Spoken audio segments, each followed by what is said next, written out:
यह उन दिनों की बात है जब कैलाशपुर राज्य के राजा को जरूरी काम के लिए विदेश जाना पड़ा। इसीलिए उसने अपने लाडले और मस्तीखोर बेटे को कुछ दिन के लिए राजकाज संभालने के लिए छोटे राजा घोषित किया। छोटे राजा राजकाज के काम में ज्यादा रुचि नहीं लेते थे। वह एक नंबर का मस्तीखोर था। एक दिन उन्होंने राज्य में एक प्रतियोगिता आयोजित करने का फैसला किया। उसने ऐलान किया कि जो सबसे बड़ा झूठ बोल सकता है उसे 1000 सोने की असरफी पुरस्कार दिया जाएगा। बड़ी इनाम की लालच में कई झूठ बोलने में माहिर लोग इस प्रतियोगिता में हिस्सा लेने के लिए दरबार में आए। उनमें से एक ने दावा किया, सरकार, मेरे पास ऐसी मुर्गी है जो रोज 10,000 अंडे देती है और सुबह सुबह मीठे गाने सुनाकर जगाता है।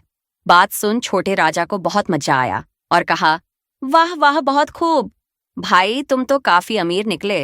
अंडे बेचकर तो तुम काफी आमिर हो गया होगा। एक अन्य फेंकू चंद ने कहा, सरकार, हर रात मैं उड़ते हुए चांद पे जाता हूँ और वहां से कीमती पत्थर लेकर आता हूँ। उस पत्थर से मैं यहाँ धरती में एक शानदार बंगला बना रहा हूँ। झूठ बोलने वाले ने डींग हाँकी। छोटे राजा ने कहा, हो सकता है तुम्हारे पास कोई अलौकिक ताकत हो। एक तोंद निकले मोटे आदमी ने कहा, सरकार, जब से मैंने अनाज के कुछ बीज निगले हैं तब से मेरे पेट में छोटे छोटे पौधे निकल रहा है। जब कोई अनाज पक जाता है तो वह मेरा स्वादिष्ट भोजन बन जाता है। तब से मुझे और कुछ खाने की जरूरत ही नहीं पड़ती है। छोटे राजा ने बड़े आराम से कहा, इसमें कौन सी बड़ी बात है, यह तो किसी के साथ भी हो सकता है। तुमने अमृत के बीज निगल लिए होंगे, इसमें कौन सी खास बात हुआ। दरबार में खड़ा चतुर मुंगेरी लाल ने कहा, सरकार, क्या मुझे भी अपनी बात रखने की समय मिलेगा। मुझे भी अपनी बात कहना है। छोटे नवाब ने ताना कसते हुए कहा, जरूर, तुम कौन से तीसमार खान हो।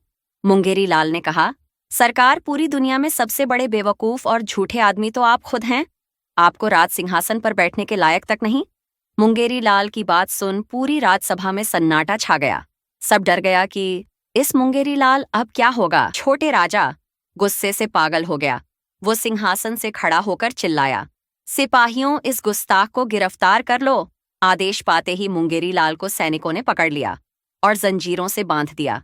तभी गुस्साए छोटे राजा चिल्लाया, गुस्ताख, तुम्हारी ये मजाल। अगर तुमने इसी वक्त हमारे पैरों में गिरकर माफी नहीं मांगी तो तुम्हारा सिर धड़ से अलग कर दिया जाएगा। पर सरकार, मुंगेरी लाल ने विरोध जताते हुए कहा, आपने ही तो कहा था कि आप दुनिया का सबसे बड़े झूठे इंसान से मिलना चाहते हैं। जो कुछ मैंने कहा उससे बड़ा क्या और कोई झूठ हो सकता है। लेकिन सरकार, राज्यसभा का उपयोग प्रजा की समस्या को हल निकालना और न्याय दिलाने में उपयोग होना चाहिए।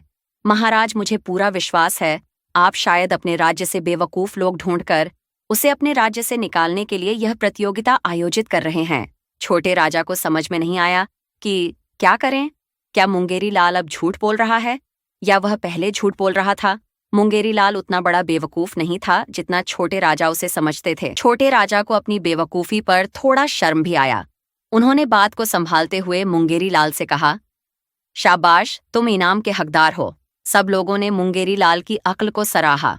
वह शान से 1000 सोने की सिक्के लेकर घर गया। मुंगेरी लाल ने सोचा, छोटे राजा चाहे थोड़े मस्तीखोर हों, परंतु वह समय अनुसार निखरता जाएगा।